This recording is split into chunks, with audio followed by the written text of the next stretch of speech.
Hello everyone. आज के video में हम कवर करेंगे the all provisions relating to regulating act of 1773 which is a part of our modern history topic. So यहाँ पे इस वीडियो में हम बात करेंगे कि रेगुलेटिंग एक्ट आया क्यों था, why the regulating act came, what was the need, it means the factors which led to this particular act.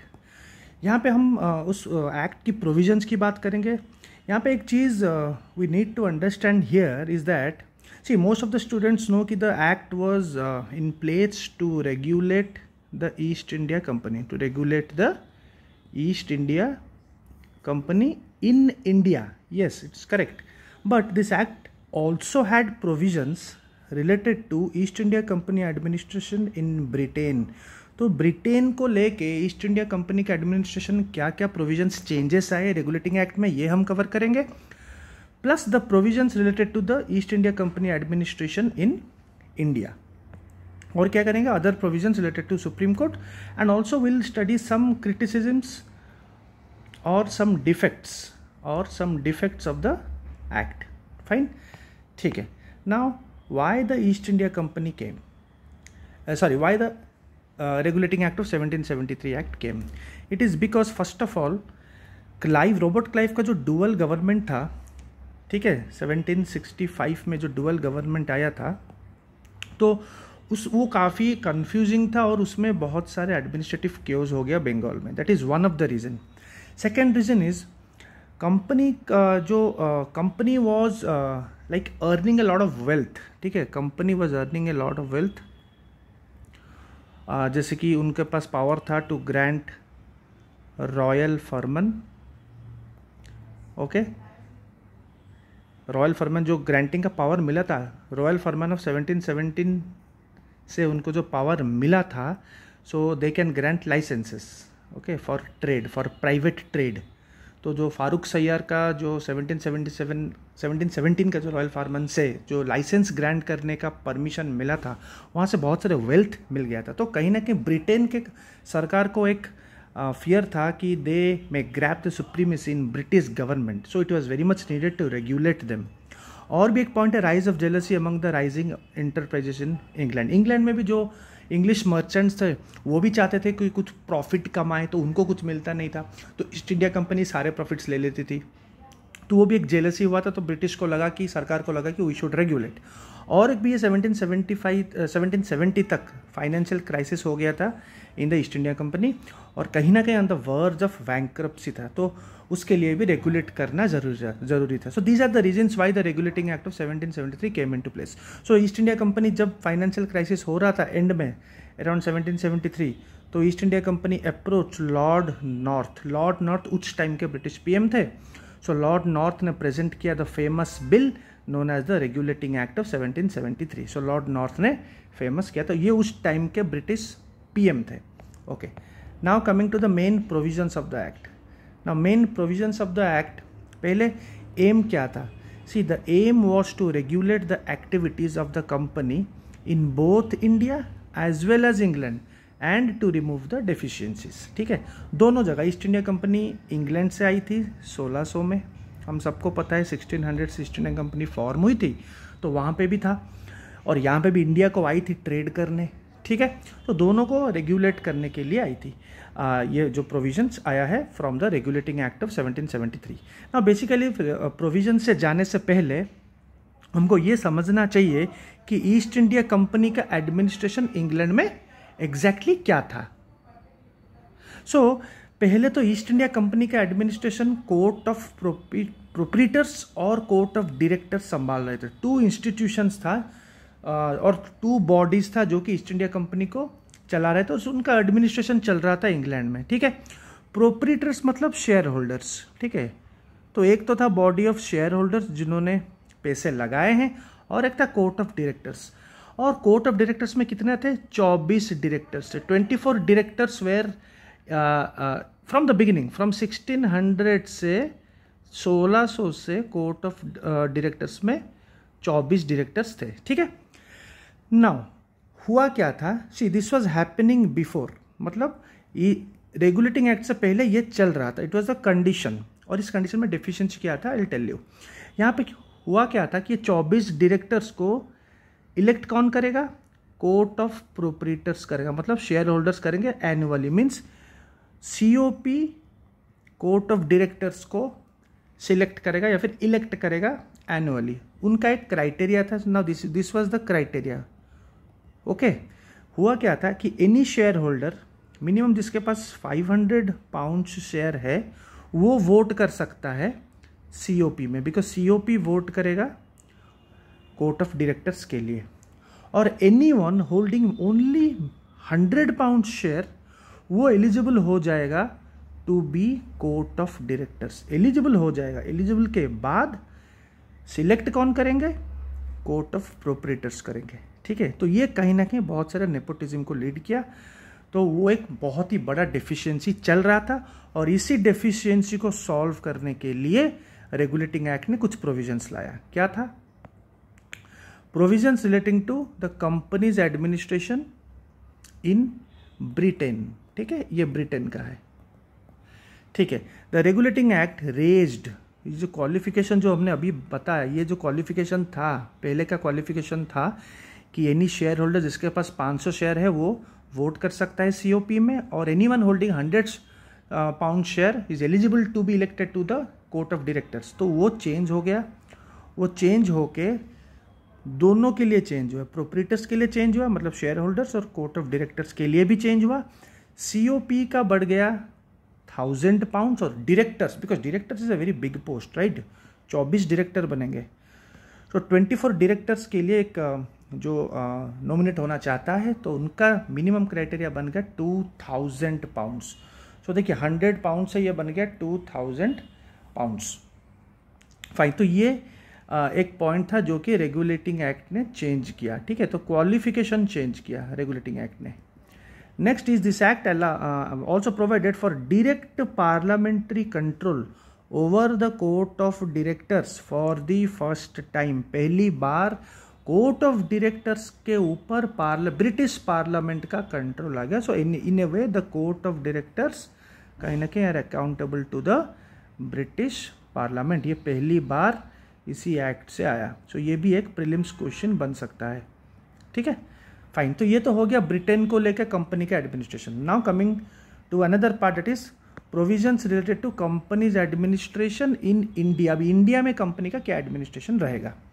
First of all, provided a new executive for the Bengal presidency. Bengal presidency के लिए एक new executive है। वो executive का नाम क्या था, new executive मतलब एक न्यू एग्जीक्यूटिव काउंसिल, उससे पहले कुछ था नहीं। तो वो एग्जीक्यूटिव काउंसिल का नाम है गवर्नर जनरल इन काउंसिल। एक गवर्नर जनरल इन काउंसिल मतलब एक काउंसिल, एक बॉडी जहाँ पे कुछ लोग रहेंगे। कौन कौन रहेंगे, गवर्नर जनरल रहेगा और 4 काउंसिलर रहेंगे। सो गवर्नर जनरल कौन रहेगा, Warren Hastings. So Warren Hastings is the first governor general of Bengal. ठीक है, और 4 काउंसिलर रहेंगे। इसमें कौन कौन रहेंगे, नाम Philip Francis, John Clavering, George Monson and Richard Barwell. ये 4 जन रहेंगे। और ये जो गवर्नर जनरल इन काउंसिल है, इनका काम क्या रहेगा, टोटल सिविल और मिलिट्री पावर्स, जितना भी सिविल पावर्स है, मिलिट्री पावर्स, लगभग सारे powers of Bengal, Bihar and Orissa इन्हीं को दिया गया, काउंसिल को दिया गया। रिमेंबर, काउंसिल को दिया गया। मतलब टोटल कितना मेंबर्स हो गए, टोटल हो गए 5 मेंबर्स। ठीक है, 1 + 4। और यहाँ पे जो डिसीशंस होगा वो किसका होगा, वो मेजॉरिटी पे चलेगा। और जो भी डिसीजन यहाँ से मेजॉरिटी से आएगा वो बाइंडिंग होगा किसके ऊपर, सिर्फ गवर्नर जनरल के ऊपर। तो ये कहीं ना कहीं एक लैक्यूना था, क्योंकि गवर्नर जनरल के ऊपर सारे पावर नहीं दिया गया था, because majority decision binding, governor General का वेटो पावर नहीं था, बाइंडिंग। तो यहाँ से बहुत ही इनएफिशिएंट एडमिनिस्ट्रेशन हुआ। तो ये हम डिफेक्ट्स में लिखेंगे आगे, इनएफिशिएंट एडमिनिस्ट्रेशन हुआ। और इन चारों में से सिर्फ बारवेल सपोर्ट करता था गवर्नर जनरल को, बाकी ये सब सपोर्ट नहीं करते थे, which led to a lot of inefficiency in the administration. ठीक है, और ये गवर्नर जनरल इन काउंसिल कौन होंगे, ये जो 5 बंदे हैं वॉरेन हेस्टिंग्स से, और ये जो 4 है, these were the men sent from England and who were not servants of the company। ये कंपनी के सर्वेंट नहीं थे, ये एक्ट में लिखा गया है। दीज आर द पॉइंटर्स और the prelim fact booster which you need to know, ठीक है, जो कि नॉर्मल बेसिक बुक्स में नहीं है, थोड़ा बहुत एडवांस्ड बुक्स में लिखा है, ठीक है, फाइन। और इसके लिए यहाँ पे काम चलने के लिए, काउंसिल में काम चलने के लिए एक कोरम भी होता है, मिनिमम मेंबर्स होने चाहिए, और वो मिनिमम मेंबर्स कितने हैं, 3 मेंबर्स, ठीक है। और काउंसिल का एक टेनियर भी दिया गया, टर्म भी दिया गया, that is 5 year term. So this much you have to remember, ठीक है। Next coming to the second point, क्या होगा, बंगाल प्रेसिडेंसी को सुप्रीम पावर दिया गया with exclusive powers to deal with matters of war and peace. और जितने भी अदर प्रेसिडेंसी है, जैसे कि मद्रास प्रेसिडेंसी है, बॉम्बे प्रेसिडेंसी है, सब के सब सबऑर्डिनेट रहेंगे बंगाल प्रेसिडेंसी को। यहाँ से कहीं ना कहीं एक फाउंडेशन शुरू हो गया ऑफ सेंट्रल एडमिनिस्ट्रेशन, ठीक है, फाउंडेशन ऑफ सेंट्रल एडमिनिस्ट्रेशन, ठीक है। Governor of Bengal was now called the governor general of all British territories in India. ये भी रेगुलेटिंग एक्ट से आया है। So this act led the foundation for central administration in India. यहाँ पे governor general of Bengal को पावर दिया गया और वो उनके अंडर में रहेंगे। अंडर में रहेंगे, कौन रहेगा, governors of Madras and Bombay. So यहाँ पे अगर ध्यान से देखोगे, the governors of Madras and Bombay were required to send regularly to the governor general of Bengal information with respect to government, revenues etcetera etcetera, सारे इंफॉर्मेशन इनको देना पड़ेगा। सो यहाँ पे एक चीज़ मैं यहाँ पे क्लियर करना चाहूँगा कि गवर्नर जनरल ऑफ बंगाल की बात हो रही है, ठीक है। सबऑर्डिनेशन मिल गया किसको, मद्रास को एंड बॉम्बे को। ये कहाँ से आया है, ये आया है रेगुलेटिंग एक्ट से। यहाँ पे एस्पिरेंट्स कंफ्यूज होते हैं, अभी क्लियर हो जाऊँगा। अभी क्लियर करूँगा मैं कि अगर यहाँ पे क्वेश्चन आएगा गवर्नर जनरल ऑफ इंडिया को सेंट्रलाइजेशन कहाँ मिला, तो वो हो गया सेंट्रलाइजेशन। यहाँ पे भी गवर्नर जनरल ऑफ इंडिया को मिला था चार्टर एक्ट ऑफ 1833, जो कि हम आगे एक वीडियो पे मैं कवर करूँगा। 1833 में तब वो इंडिया बन गया था। इंडिया के अंदर में बॉम्बे एंड मद्रास आया था। तो फर्क ये है, ये governor of general of Bengal का सेंट्रलाइजेशन है। चार्टर एक्ट ऑफ 1833 जहाँ पे हम सेंट्रलाइजेशन की बात करते हैं, वो गवर्नर जनरल ऑफ इंडिया, जो हम विलियम बेंटिक को बोलते हैं। तो ये फर्क है, ठीक है। So always go with the vocabulary, exactly पूछा क्या है क्वेश्चन में। Now the third part is provisions related to judiciary. Judiciary को लेकर क्या क्या प्रोविजंस था। पहली बार सुप्रीम कोर्ट आया था, सुप्रीम कोर्ट एट कैलकाटा। ये एक्ट प्रोवाइड किया कि एक सुप्रीम कोर्ट ऑफ कैलकाटा होना चाहिए, और 1 साल के अंदर बन भी गया 1774 में। और जुरिस्डिक्शन उसका इंक्लूड हुआ civil cases, criminal cases, admiralty cases, जो कि पानी में शिप का केसेस रहता है, ये सब इसी के अंडर में आया, ठीक है। तो ये जो एडमिरल्टी केस है, ये एक्सक्लूसिव इकोनॉमिक एक्सक्लूसिव जोन तक था, ठीक है। अगर यहाँ पे एक नोट्स आप लिख सकते हैं, अगर ये Admiralty case charter act of 1793 आगे हुआ, जो कि इस एडमिरल्टी केसेस को बढ़ा दिया, इंक्रीज किया जुरिस्डिक्शन टू हाई सीज, ठीक है। ये हम जब चार्टर एक्ट पढ़ेंगे तब इसका एक पॉइंट रहेगा, आप अभी भी नोट डाउन कर सकते हैं। चार्टर एक्ट ऑफ 1793 जो आगे आएगा, ओके। तो सुप्रीम कोर्ट हो गया, एक चीफ जस्टिस रहेगा, 3 जजेस रहेंगे। चीफ जस्टिस का नाम था सर एलिजा इम्फे, ठीक है, he was the first chief justice. और यहाँ पे एक चीज़ नोट डाउन ये करना है कि जो जुरिस्डिक्शन था सुप्रीम कोर्ट का, जो जुरिस्डिक्शन था, all British subjects, the word is subjects means European भी इंक्लूडेड है, इंडियंस भी इंक्लूडेड है, could seek redressal in supreme court against operation, ठीक है। वो सुप्रीम कोर्ट आ सकते हैं, सारे के सारे British subject. It was not only limited to European, British subjects means Indians भी इंक्लूडेड है। इसका एक अपील मैकेनिज्म भी रहेगा। अगर you are not okay with the supreme Court judgment, you can go through a appeal mechanism to the king. Remember, Supreme Court से जाएगा king. Governor General in Council is not the right answer. Governor General in council को नहीं जाएगा, ये king in council को जाएगा directly from supreme court, appeal mechanism, ठीक है। So these are the provisions. Also one more provisions you can note down, they also mention about the salaries, ठीक है। They also mention about the salaries of East India Company, काफ़ी liberal salaries. 1 point you can add. liberal, the act also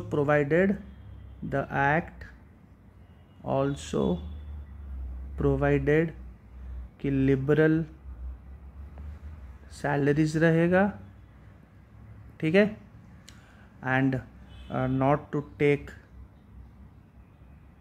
bribe, not to do private trade, ये सब भी points था, ठीक है। Now what are the defects और criticisms, अगर mains में पूछेगा कुछ क्रिटिसिज्म इसका क्या था। First of all, inefficient working of the governor General council. क्यों? बिकॉज काउंसिल का डिसीशन बाइंडिंग था ऑन गवर्नर जनरल, ठीक है, डिसीजन बाइंडिंग था ऑन गवर्नर जनरल, तो बहुत सारे इनएफिशिएंस यहाँ से आने लगे और काउंसिल में भी पूरी तरीके से सपोर्ट गवर्नर जनरल को नहीं मिलता था। जैसे कि मैंने बोला कि only Barwell was the one who supported, others did not support, ठीक है, ऊपर हमने बात किया। Second is the act did not define the relationship between Supreme Court and company courts as well as various courts in Bengal over which Governor General का appellate power था। ऐसा नहीं कि गवर्नर जनरल इन काउंसिल का appellate powers नहीं था, बिल्कुल था। प्रोविंशियल कोर्ट्स पहले से है, प्रोविंशियल कोर्ट से जो अपील जाएगा वो गवर्नर जनरल इन काउंसिल पे जाएगा, फिर यहाँ से आप किंग इन काउंसिल पे जा सकते हो। और ये एक्ट 1773 का रेगुलेटिंग एक्ट क्या बोल रहा है कि सुप्रीम कोर्ट से आप किंग इन काउंसिल जा सकते हो अपील, एज ए अपील। तो कहीं ना कहीं क्लैरिटी नहीं है, did not define, there is no lack of clarity, कहाँ से किसके थ्रू कैसे जाए, ठीक है।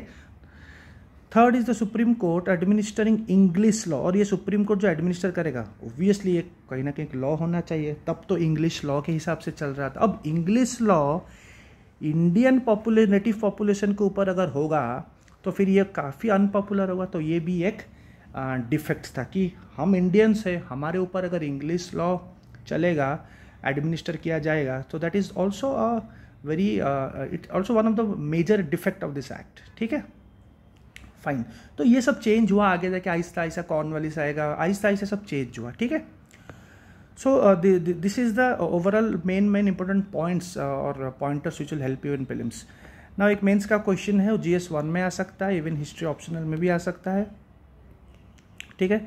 तो ऑप्शनल में एक क्वेश्चन आ सकता है कि discuss the significance as well as the weakness of the regulating act, ठीक है, जो कि हमने ऊपर अच्छे तरीके से डिस्कस किया।